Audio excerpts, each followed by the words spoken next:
सक्षम police times news 112 सक्षम जनतेच्या हक्काच्या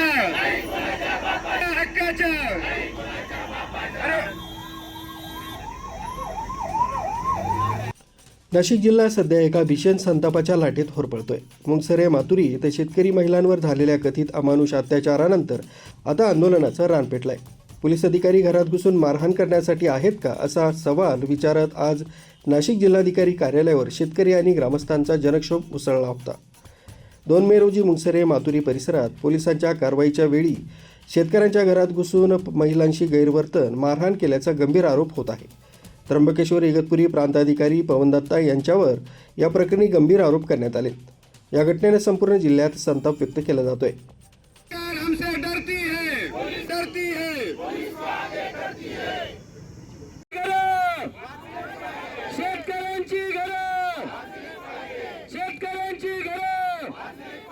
राज्य सरकार या प्रांताधिकाऱ्यांचं करायचं काय?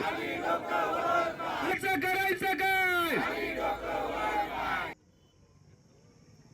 आज 4 मे रोजी छावा क्रांतीवीर सेना आणि हजारो शेतकरी बांधवांनी जिल्हाधिकारी कार्यालयावर धडक देऊन निदर्शने केली। दोषी अधिकाऱ्यांचं तात्काळ निलंबन आणि त्यांच्यावर गुन्हे दाखल करून अटक करा। जोपर्यंत न्याय मिळत नाही तोपर्यंत मागे हटणार नाही असा निर्धार शेतकऱ्यांनी व्यक्त केला।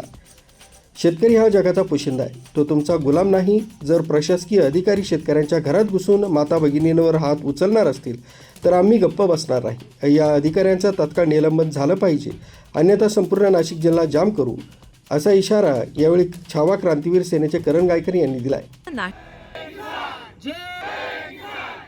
आमच्या मागण्या हक्काच्या